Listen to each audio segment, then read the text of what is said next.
મહારાષ્ટ્ર સંભાજીનગર ખાતેથી છળ કપટથી બાળકી મેળવી સુરત શહેર ખાતે વેચાણ કરવા સારું લઈ આવેલ બે મહિલાઓને બાળ તસ્કરી કરતા ઝડપી પાડતી સુરત શહેર crime branch police inspector Shri DCB નાઓની રાહબરી હેઠળ ક્રાઇમ બ્રાન્ચની અલગ અલગ ટીમના માણસો સાથે વર્કઆઉટમાં હતા. દરમિયાન ક્રાઇમ બ્રાન્ચના પોલીસ માણસોને હકીકત મળી આવેલ કે બે મહિલાઓ એક નવજાત બાળકીને કોઈક જગ્યાએથી લઈ આવી સુરત શહેરમાં વેચવા માટે પ્રયત્નો કરી રહેલ છે. વગેરે મતલબની હકીકત આધારે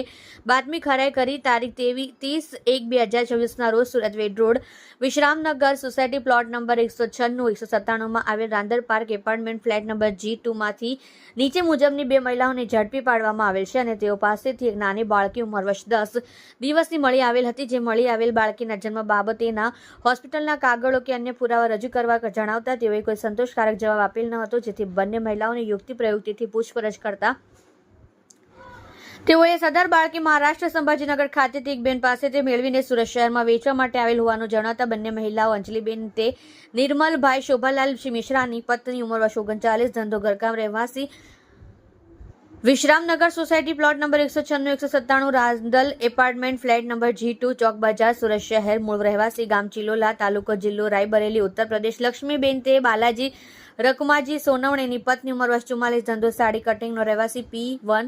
સુમન વંદન પ્રધાનમંત્રી આવાસ વણકલા જહાંગીરપુરા સુરત શહેર, મૂળ રહેઠાણ ગામ કુંડન, તાલુકો શિલ્લોડ, જિલ્લો સંભાજીનગર, ઔરંગાબાદ, મહારાષ્ટ્ર વિરુદ્ધમાં ચોક બજાર પોલીસ સ્ટેશનમાં ગુનો નોંધી કાયદેસરની કાર્યવાહી કરવામાં આવી. આપ જોઈ રહ્યા છો ગુજરાતની સૌથી પહેલા ખબર આપતી Surat express news channel director Rajesh મંગલેની સાથે.